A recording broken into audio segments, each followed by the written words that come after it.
The preview for race number 8 now. A pretty open race upcoming this one, and it's a Class 4 over the 1600 metres. Beauty Spirit top of the book. Alexi 4 rides for a win and 2 placings. Free Foal carries an extra £7 for his last up win course and distance. Tycoon broke through at start 26 last time out.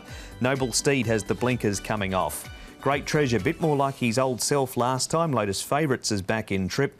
Only the second time at 1600 metres for President's Choice. And Dragon Pride, Tom, is racing well, but all of that form has been down in Class 5. Yeah, it has. So he has to front up again here in Class 4 where he hasn't prevailed in the past. You've got Free Foal and Cordyceps 2 likely to go forward. Free Foal in 5, Cordyceps 2 and 4. General winner should be in close attendance, Paul, with Loyal Ambition and Victor Wong in Barrier 1. Yeah, I think he can probably kick up there, and Tycoon just might be trapped a bit wide, and Strathmore too. Another one that's gone forward in the past as well. We're going to start with a general winner who's only had a handful of career starts yet to win, but hasn't been too far away. His trainer is Jimmy Ting via Zoom. This is what Nick and Jimmy had to say yesterday. Jimmy, general winner is a horse who's been in very good form for you. And last time out, he ran a very good race in defeat. Yeah, he won a good race. I think this time the form is better than last time. Hope that he won well. Just on the horse himself, Jimmy, obviously he's now had the 5 runs. He really looks to be sort of, finding form and getting closer to a win. How big a difference have the cheek pieces been? Because he wore them last time and he'll wear them again. Yeah, one time before, after the Kate Kitten to ride him, he think that the horse is not concentrate. So I put it on the cheap pieces to see that it's better or not. And after the race, it seems is better and much more concentrate.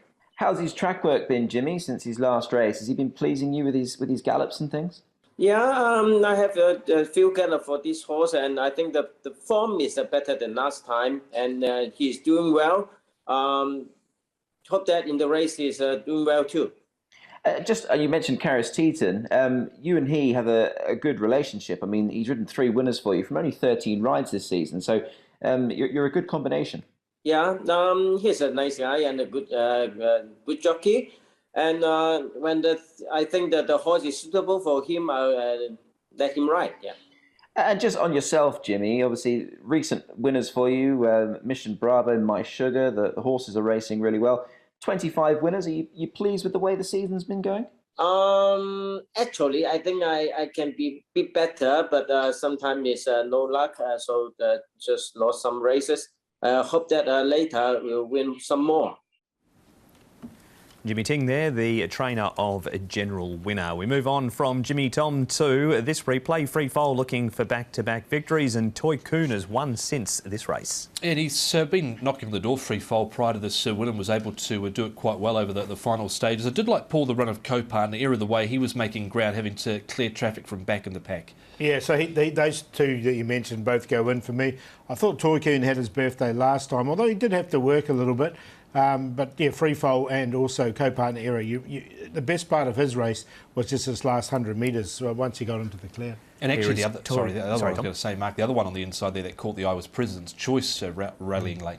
Yeah, he's got Joe Moreira and Michael Cheng behind President's Choice this week. Here is that win by Tycoon, Paul, so no need for the balloons and streamers this Sunday? No, I don't think so. I thought, look, he got to the lead. He's been quite a well-rated horse here. And, there was his 26th start to win this race. Whether he can put 2 together, I'm not so sure. I've left him out. Beauty Spirit, he whacked away okay in this race. You can see him in the checkered cap there, making some ground to late. And Cordyceps 2 stayed on pretty well because he had a nice run on the fence and wasn't beaten overly far there late. But I haven't got Tycoon in either. All right, so he was starting to get a bit tired, but in the end, the winning post there in time. And finally, Tom, Lotus Favourites. Now, this is a second last time, and this was a much better performance from him. Mind you, he did run third 2 starts ago as well. He was taken right back, and then he ended up midfield on the rail. He was a little bit held up down the lane as well, but still dashed late. But he's come up with barrier 14 here, Paul. Yeah, so he's going to need a lot of luck, isn't he, Lotus Favourites? Look, his last 2 runs have both been quite good leading into this. Still a maiden from his 7 starts, so he's getting there. I think you'll find a race, there's no question. I don't know if it's this one, though. Matthew Poon takes the ride for David Hall. The third was behind Leading Fortune, who runs earlier in the program, and then that second behind Shanghai Dragon. Open race this one, Paul. It is. I'm going to go with Jimmy Ting's charge here. General winner. I just thought he can go forward, get himself into a nice place. Cordyceps 2 comes out of that run that we saw. That race that we saw ran nicely enough. Then Free Foal and Co-Partner Era. 3-8-2-6. Same four numbers, just slightly in a different order. I'll go with the Free Foal again, number 2 to beat 3 general winners knocking on the door. Co-Partner Era, like the way he finished off, and Cordyceps 2, the other one. 2, 3, 6 and 8. That is race number 8. It's the first leg of the treble.